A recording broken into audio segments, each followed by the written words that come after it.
Hi, and welcome back to my YouTube channel. It's been really long, and I'm already sorry for that. But I'm in a really great mood today, so I decided to make a quick video. I've been getting a lot of requests to make this video, but I wasn't getting time to research. So, because I just didn't want to make it without any proper knowledge. So, it took me like some time, but I'm sorry for that. So, today I'm going to tell you about the most or frequently asked question in cabin crew interviews. So I'm gonna tell you only the questions because there's no way I can tell you the answers. But if in case you have any doubt or you want to know something specifically, put it in the comments and I'm gonna reply to you. If I'm talking too fast, I'm sorry for that. Just adjust the speed if you can, please. So first thing first, you know that they will ask you is for the introduction. Don't make it too long, but make sure if there's anything in your CV or something that you know that can be useful for them, make sure you mention it because if you give a really nice and complete introduction, they will not have many things to answer you. So that's what I believe in. Don't give them information that they don't really care about. I have seen people like answering too much about their families and everything. It's good to mention everything, but make sure you keep it professional and don't mix it with your personal stuff. That's one thing that I will tell you to do. If you are an ex-crew and if you already have the experience, they will not ask you. But if you're a fresher and you have no hospitality background or anything, they will ask you, why do you want to be cabin crew? Why do you want to join the industry? What's your favorite thing about the industry? And you will have to come up with a legit answer because you just cannot say, oh, I like to meet people and all of that. I know people say that and it's okay to an extent, but everybody is saying that, so how does it make you different from the others? So just, you know, if it's actually the reason, you can say it, but try to find more authentic answer to give them that speaks more about you and your personality to them, rather than just saying that I like to meet people and travel, because believe me, everybody likes to travel, everybody likes to meet people. So that's that. If you're an experienced crew, for sure they will ask you any experience to share with your previous experience. They might ask you a situation that you were in and then how you handled it. Could be medical, could be emergency, it can be any difficult guest that you faced, or it can also be any good situation or good thing that you did on board. You know, if there was a celebration that you were part of, anything that says how you are as a crew, apart from the service and the food. What are your qualities and why are you a good candidate for them? So that's that. I was asked, I remember, in one of the airlines, that if a passenger asks for your number, what are you going to say, how will you reply, how will you handle the situation?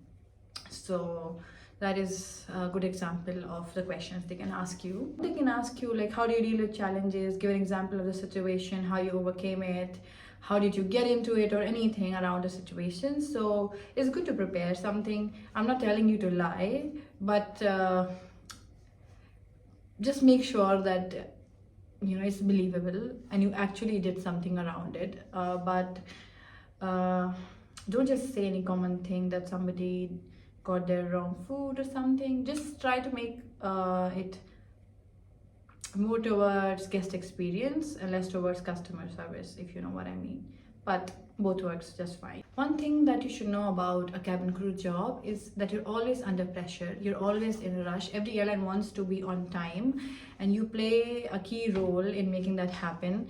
So they will definitely 100% ask you, how do you perform under pressure, how do you handle pressure? So you have to, you know, make them believe that you're okay with the pressure. You know, everybody tends to stress and everything in every job, but you cannot have it too much as a cabin crew because your responsibility is safety, and safety gets compromised when you cannot perform well under pressure.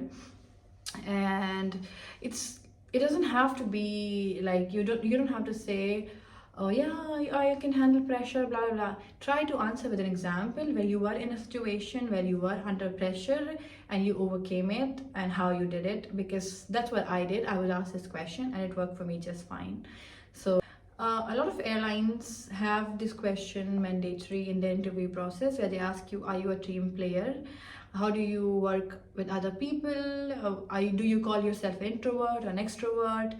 Because it says how will you perform under team, because every day you're going to meet new people from different countries, who speak different languages, and you have to give your 100%.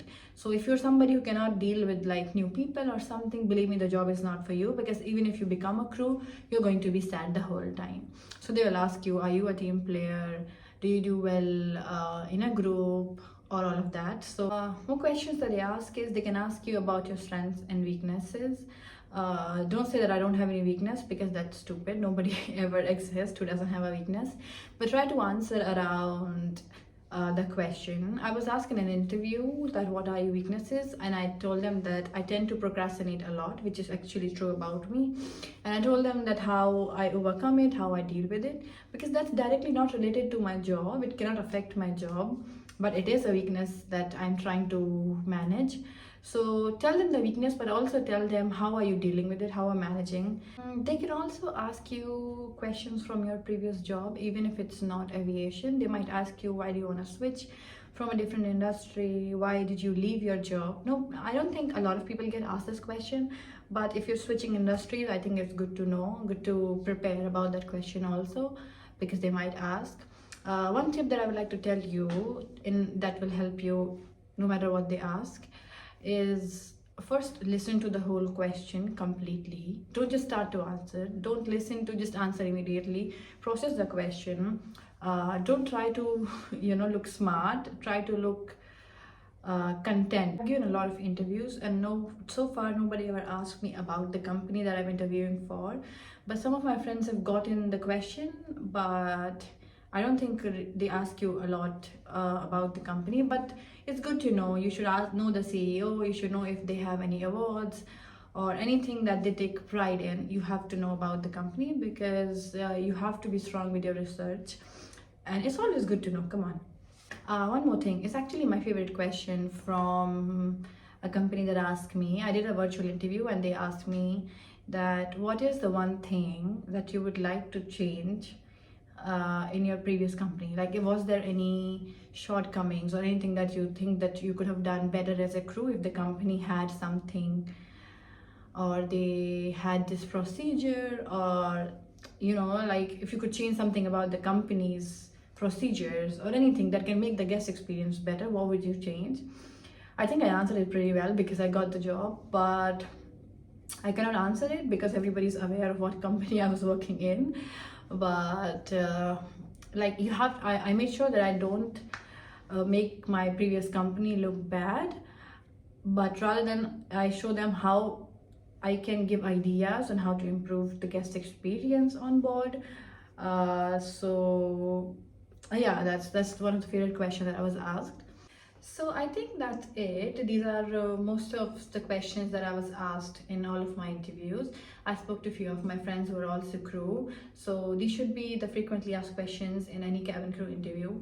If you know the answers of all of these questions well, I think you should be just fine. If you have reached so far, if you've reached the personal interview, I think you're a good candidate and you should get the job.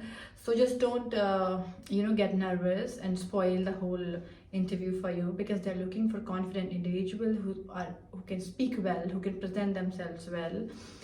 That's all the PI is about for me, if you ask me.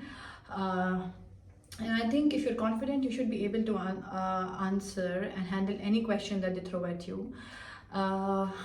I cannot think of anything else to add on it. If you have any question that you were asked and you didn't know how to respond, or if you have any question that you would like to add and tell people about, feel free to put it in the comments, and I will share it with everybody. That's it. It was very fun making this video, because I just sat and I remembered all the questions that I was asked. And thank you so much for watching all the videos that I put. I know I'm not really active, but I'm trying to balance flying with the whole YouTube and Instagram situation. If you don't know that I'm also on Instagram, please follow. I will put my Instagram handle towards the end. And thank you so much. Thanks for your support. See you soon. Hopefully I will make a new video very soon. Bye bye.